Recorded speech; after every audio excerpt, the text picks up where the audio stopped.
Hello everyone, welcome to my YouTube channel. हमारे YouTube channel VKMGS centre में आप सबका बहुत बहुत स्वागत है। हम लोग इस सेशन में भारतीय संविधान का अध्ययन कर रहे हैं और इसका जो आज का पार्ट है वह है राजभाषा। यानी कि संविधान में जो राजभाषा है, भारत की कितनी भाषाओं को राजभाषा में शामिल किया गया है, भारत में के संविधान में कितनी भाषाओं को मान्यता दी गई है, इसके बारे में आज हम लोग जानेंगे। ये टॉपिक बहुत ही महत्वपूर्ण है और इस टॉपिक से भारत में आयोजित होने वाले विभिन्न प्रतियोगी परीक्षाओं में निश्चित ही प्रश्न पूछे जाते हैं। तो यह जो भी टॉपिक है यह बहुत ही महत्वपूर्ण टॉपिक है। इसको आप लोग ध्यान से देखेंगे और पूरा वीडियो देखेंगे। तो आइए आज हम लोग चलते हैं, देखते हैं कि राजभाषा और इसका संविधान में किस अनुच्छेद में इसके लिए प्रावधान किया गया है। तो जो भारत की राजभाषा है इसका प्रावधान संविधान के अनुच्छेद 343 से लेकर 351 तक के अनुच्छेद में किया गया है। अब हम लोग देखते हैं कि भारत के संविधान के भाग 17 के अनुच्छेद 343 के अनुसार संघ की राजभाषा हिंदी और देवनागरी लिपि है। ये बहुत ही मोस्ट इम्पॉर्टेंट ये टॉपिक है कि जो भारत की राजभाषा और लिपि कौन सी है। तो राजभाषा हिंदी है और लिपि देवनागरी है और इसका प्रावधान अनुच्छेद 343 में किया गया है और जिसका भाग क्या है 17 है। तो ये मोस्ट इम्पॉर्टेंट प्रश्न हो जाता है। अगला देखते हैं हम लोग, भारतीय संविधान के अनुच्छेद 344 में राष्ट्रपति को राजभाषा से संबंधित कुछ विषयों में सलाह देने के लिए एक आयोग की नियुक्ति का प्रावधान है। राष्ट्रपति ने इस अधिकार का प्रयोग करते हुए 1955 ईस्वी में श्री BB खरे की अध्यक्षता में प्रथम राजभाषा आयोग का गठन किया। इस आयोग ने 1956 में अपना प्रतिवेदन दिया। तो यह हम लोग देखते हैं कि यह जो भारतीय संविधान में अनुच्छेद 344 के तहत राष्ट्रपति को राजभाषा से संबंधित कुछ सलाह देने के लिए अधिकार दिया गया है और इसका प्रयोग करते हुए 1955 में श्री BB खरे की अध्यक्षता में क्या हुआ था, राजभाषा का आयोग का गठन हुआ था और इस आयोग ने 1956 में अपना प्रतिवेदन दिया था।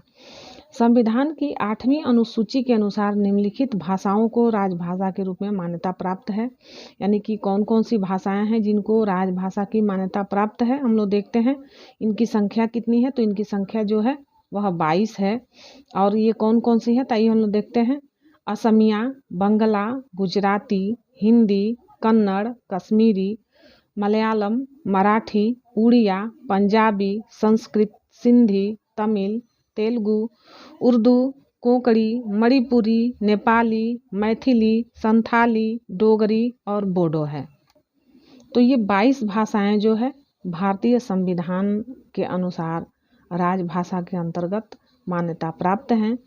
नोट, 1967 ईस्वी में संविधान के 21वें संशोधन के द्वारा सिंधी को 8वीं अनुसूची में जोड़ा गया।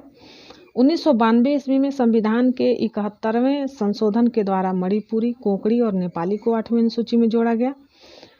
92वां संविधान संशोधन अधिनियम 2003 ईस्वी के द्वारा संविधान की 8वीं अनुसूची में मैथिली, संथाली, डोगरी एवं बोडो भाषाओं को जोड़ा गया है। तो इस तरह से 3 बार यानी 21वां संशोधन 1967 ईस्वी में हुआ था और उसके बाद से 1992 में जो हुआ था 71वां संशोधन। संविधान संशोधन 2003 में हुआ था जिसमें मैथिली, संथाली, डोगरी एवं बोडो भाषाओं को जोड़ा गया था। तो आइए हम लोग फिर आगे देखते हैं।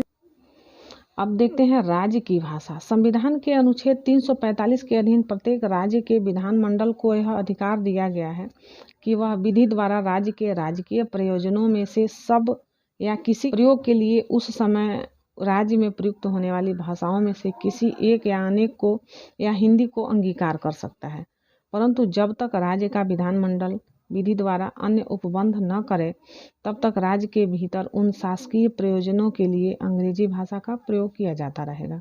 इस उपबंध के अंतर्गत अधिकांश राज्यों में मुख्य क्षेत्रीय भाषा को अपनी राजभाषा के रूप में अंगीकार किया गया।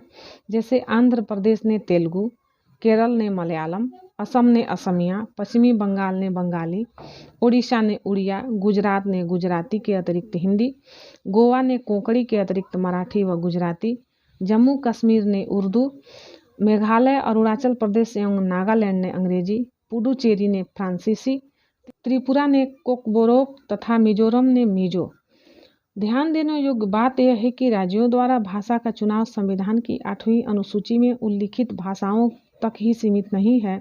राज्यों के परस्पर संबंधों में तथा संघ तथा राज्यों के परस्पर संबंधों में संघ की राजभाषा को भी प्राधिकृत भाषा माना जाएगा।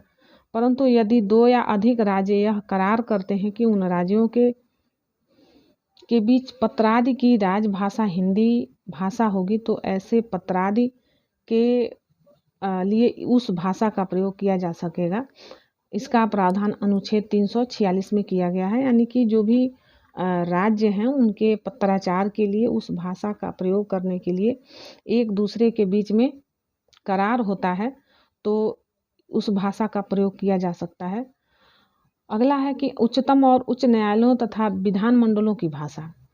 संविधान में प्रावधान किया गया है कि जब तक संसद द्वारा कानून बनाकर अन्यथा प्रावधान न कर लिया जाए, तब तक उच्चतम न्यायालय एवं उच्च न्यायालयों में भाषा अंग्रेजी होगी और संसद तथा विधान मंडलों द्वारा पारित कानून अंग्रेजी में होंगे।